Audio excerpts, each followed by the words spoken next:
Welcome back. This is Obscurigami, a hopefully enjoyable podcast where myself, Thomas, And myself, Ben. talk about obscure things. How do we define obscure? We have that discussion So far, almost every episode. Yeah, almost every episode. So far, we've maintained that pretty much any topic is free game as long as the podcast itself is obscure. Right. Once it makes the plunge into popularity, then we'll have to start worrying about whether or not our topics themselves are obscure. But Right. obscurity really is relative. Slow death is one of our topics Wow. today. Did not see that coming. It's a specific kind of slow death. Oh, so this specific type of slow death is obscure. It is Hopefully. pretty obscure. Right. Okay. Only about 40 families suffer from this genetic disorder. Oh, wow. It is literally not sleeping until you die. Is this something that happens at birth? Or just, like, what? Well, it's a genetic disorder that sets on you in middle age. It's called familial insomnia. And it's basically one day, there's 4 stages to the disease, and one day you just start having problems sleeping, and then that gets progressively worse until you're basically not ever in a state of sleep. And from the way I understand it, you can sink into a state where you're not completely conscious, but if they hook you up to an EEG, they basically never see the patterns of like REM sleep or deep sleep. Like you're just in a state of Right. basically a coma where you're not completely conscious, and then you start having hallucinations, and then you're sort of like sleepwalking. You lose the ability to like stand up or the ability to communicate effectively with people, and then gradually you just sort of slip away You basically just die of not sleeping. So, does death of not sleeping happen to people who don't have this? To this disease? Yeah, this 'cause this specific is- disease? Because I'm like, it seems like dying of not sleeping is a thing that would happen Right. to some people given certain circumstances. But is that... I think do you know if most that's of the something- cases of people dying without sleep are people who like pushed themselves too far and didn't get Right. enough sleep and then Right. suffered the consequences to their body But because people- of that, and then died from those things. From those things. But people generally don't die literally because they could not Right. fall asleep. Right. Because your body theoretically should force you to sleep. Right. But what's happened is there's these proteins that are misfolded. They're called prions. Right. And the prions live in your thalamus, and they eat away at parts of your brain. It's the same basic cause of like mad cow disease and CJD, which is like crut Jacobson. Hold on, I can't remember how to pronounce it. I can see the words. Creutzfeldt-Jakob disease. The distinguishing factor about these diseases is that there's no cure for them. There's no known treatment. So these prions are munching away. Mm-hmm. Excuse my glibness. I know this is not something something to be flippant about. not nearly as light as say Gregor McGregor Right. sending 50 people to their deaths in the jungle. Yeah, but these prions, they're munching away. But are they hitting a specific part of your brain that's causing you to not be able to sleep, or are they just indiscriminately chowing down and causing other problems? I mean, it must be a specific part of the simultaneously? brain that causes it to. Right. And I'm sure it's like different parts of the brain depending on what disorder you have. Because this is the primary. I see. So the prions. So for like FFI or fatal familial insomnia, Right. it's a specific part of your brain that they're I see. So these destroying. These prions can cause numerous different Right. issues, and FFI is Right. one of those. This is a particular genetic strain. Are all prion issues slow death types of things? Not would that fall I into the classification know of slow of. death. I don't think mad cow disease is. I didn't spend a lot of time researching the researching other that. Okay. diseases. Well, I'll keep my line of questioning within No, FFI. that's a fair question. So I know CJD is. a slow death. Type It of seems situation. like the familial. And some people believe Alzheimer's is a Maybe. prion-caused disease as well. Interesting. It's full Which of is a slow proteins. death. Yeah. Yeah. It seems like the familial aspect of it is kind of a significant Right. aspect. Does it happens to entire families? Well, the way it happens is it affects like one. So let's say one parent has it, and the other parent does not. It has a 50-50 chance of affecting the child. Okay. So it may or may not be passed on, and it doesn't usually set on until middle age. So you might not know that you're a carrier. You might not know, Right. because your father or your parents might not have had it or known that they were carrying it. It is something that can be detected by a blood test, though. Okay, so you can get tested for it. Right. Do you know anything about the discovery of this? Because I'm sure it was something that for a while was not diagnosed, and people were very... I'm glad you asked that, Thomas. As a matter of fact, the believed patient zero for this was a man in Venice in 1765. So it's that old of a disease.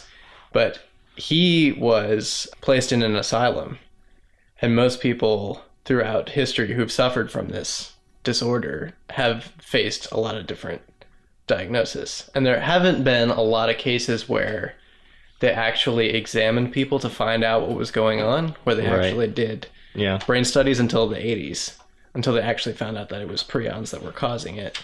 And since then, they've been looking for a cure. As far as like what originally caused it to happen, like it's a genetic mutation. So like, Right.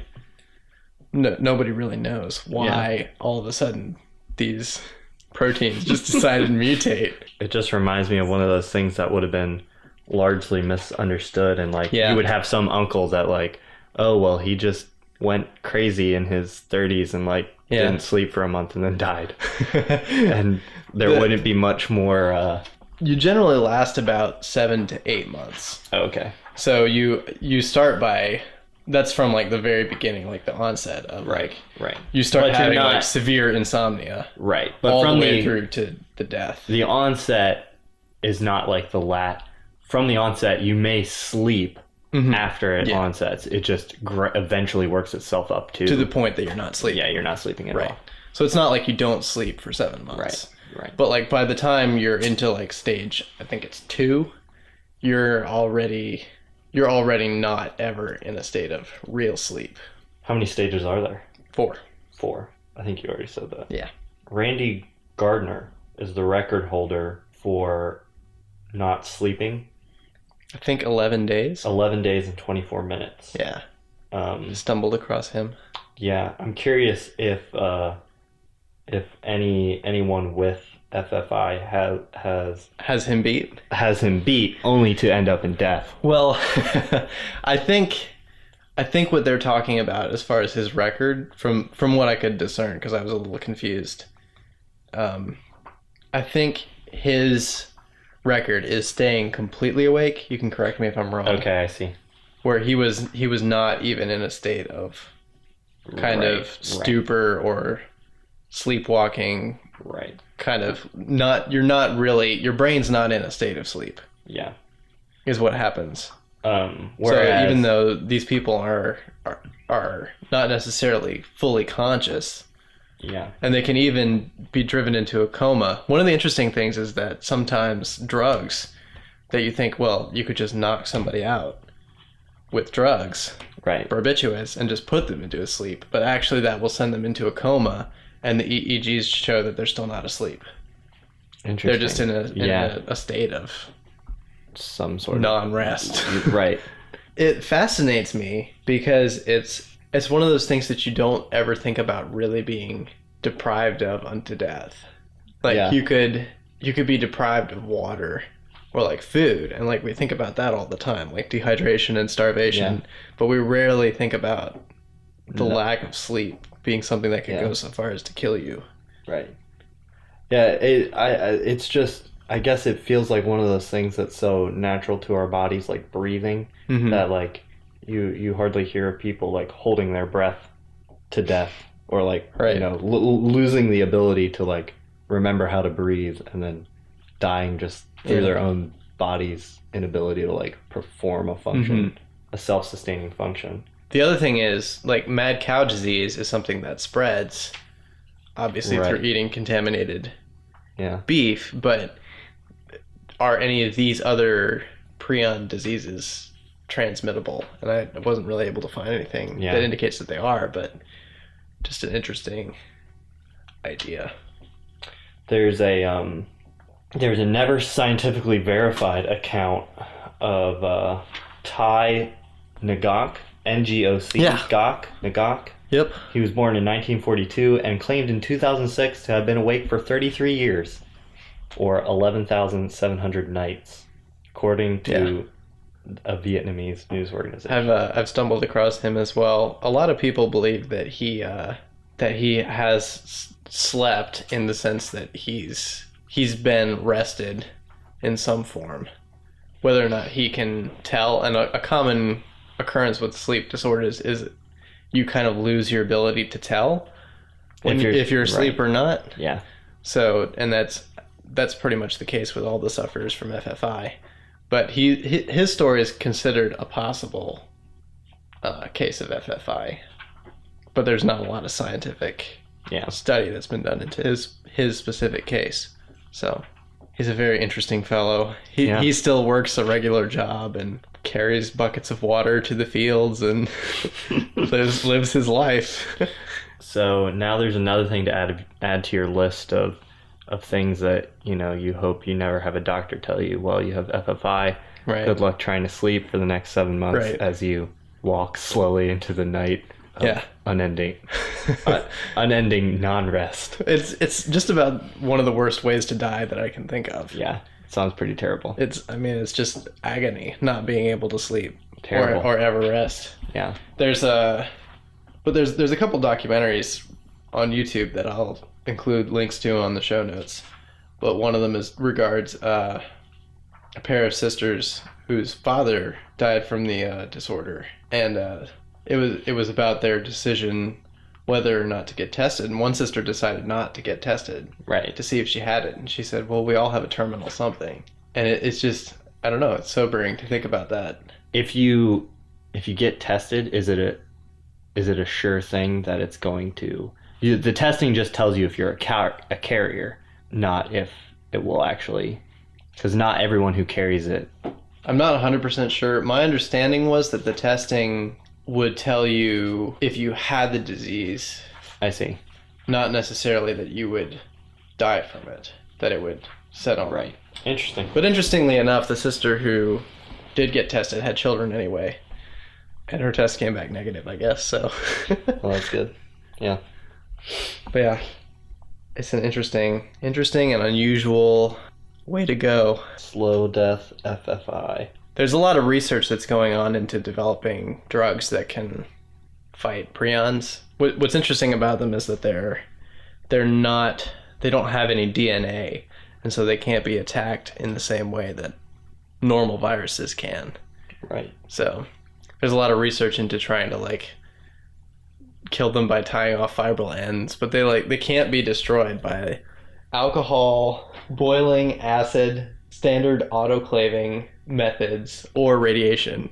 Wow. So they're pretty hard to fight. Yeah, they're hardy little fellas. I wonder what these people do to treat themselves as it's happening, because you think pain, you can take a pain medication or a sleep aid for if you're in other kinds of, if you're in pain or you're going through something else, you could take drugs, or painkillers, but what do you do if you're not sleeping, right, to kind of ease your, and the sleep aids don't help, right? You can't take a sleep aid.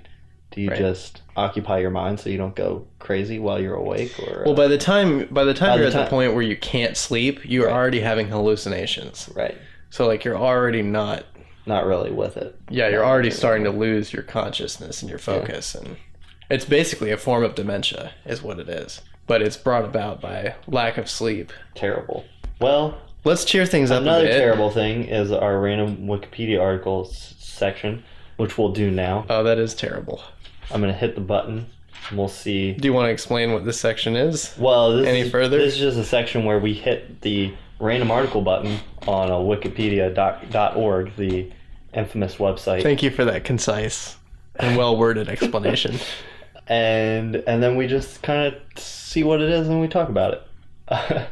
So what has the internet brought us this fine evening? This evening we have the M1134 or 1134 anti-tank guided missile vehicle. Ooh. It's a United States armored fighting vehicle from the Stryker family of vehicles, which I'm sure you're all very familiar with. Now, what is a Stryker family of vehicle? The Stryker family, Ben, since you're not familiar, is the interim armored vehicle, Stryker. It's a family of 8-wheeled armored fighting vehicles derived from the Canadian Lav 3 and based on the Swiss Piranha 3 8x8. They look like we all know. Yes, of course. They look like vehicles that I've seen often in war movies and Godzilla films. So that they're very familiar. Yeah. To my eyes, even though I didn't know they were called. If you haven't seen the M1134 anti-tank guided missile vehicle, you've probably seen something like of a similar nature. Yeah. One of the most interesting aspects of this to me is you can probably check the show notes out for a photo of this, or just Google. It's this sort of like cage slat armor. I guess that's an optional thing since this photo says fitted with slat armor. Right. But what's the scale of what I'm looking at here? Like how tall? It says like weight and length. Height 8 foot 8 inches. Gotcha. So it's similar to a tank in size, but maybe a little bit longer. Yeah. Looks like. The anti-tank guided missile vehicle, shortened to ATGM, reinforces the brigade's infantry battalions, reinforces a brigade's reconnaissance squadron, and provides long-range direct fires. So that weapon on the top there is basically a missile launcher to take out enemy tanks. Enemy tanks specifically. What I want to know is if there's an anti-tank guided missile vehicle. So an anti-tank. Yeah, what do you clearly we have vehicles now for taking out tanks. Right. How do you anti the antis? How do you take out the anti-tank vehicles? Right. That's you got to bring in the anti-antis. Yeah. Nuke 'em. It has a Caterpillar engine, I see. Of the 300 Stryker vehicles in a Stryker brigade combat team, 9 are M1134s.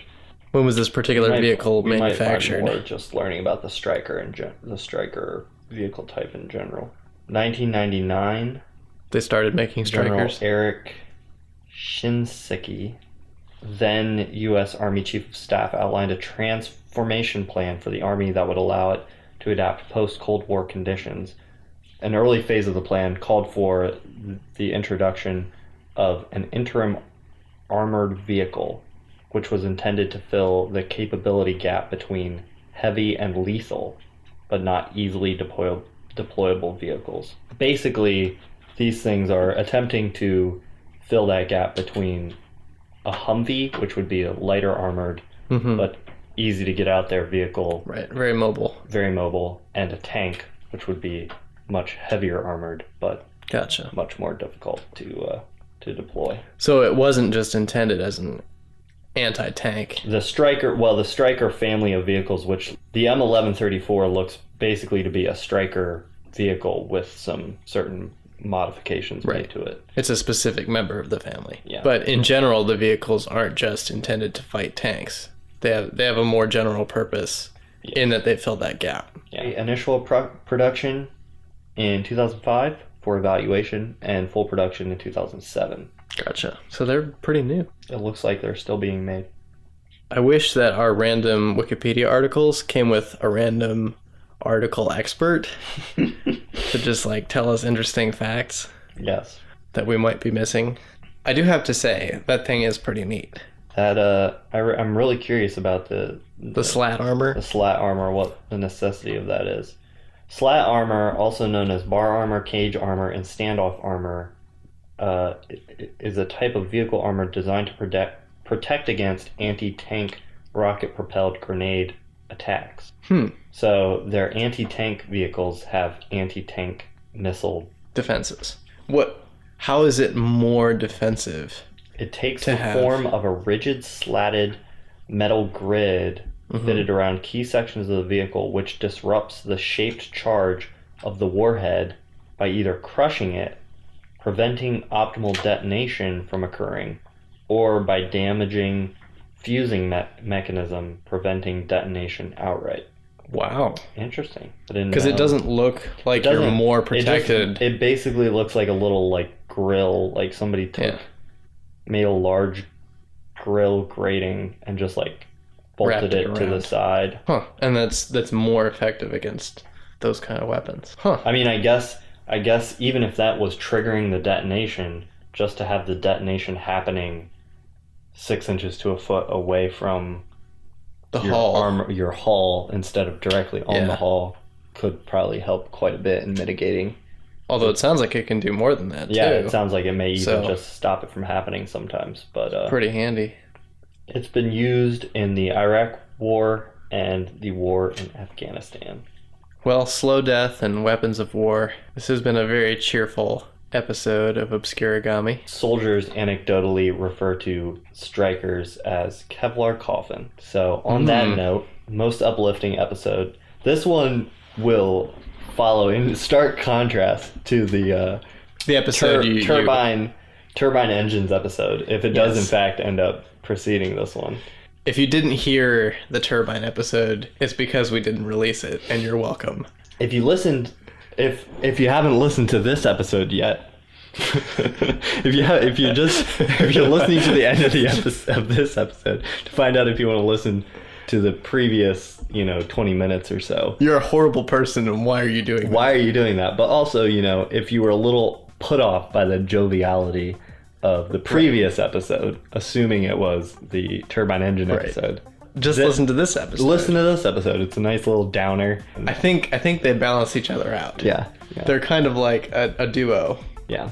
I haven't really seen a lot of the download numbers yet, seeing as how we haven't put this up. I don't know. I'm afraid we're losing listeners. I've personally interacted with our listening audience, and it seems like they're still pretty enthralled with us. So, well, as much as they ever have been. If you're enthralled and you're listening to this, send us some feedback, or if you happen to know a lot about the M1134, please don't kill us. Please, for our ignorance.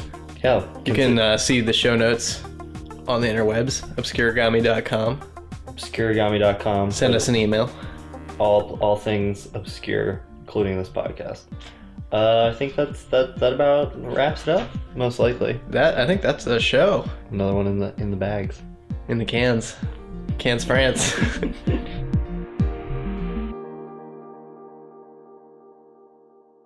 They should do some type of ice bucket challenge for the FFI, but not the ice bucket challenge because that's already been done. Right. Something to raise awareness. Yeah, raise awareness. Raise some. I mean, it's only 40. What did you say? 40 families. It's not that many people. But still, not that many people. It's a horrible way to go. It's pretty bad.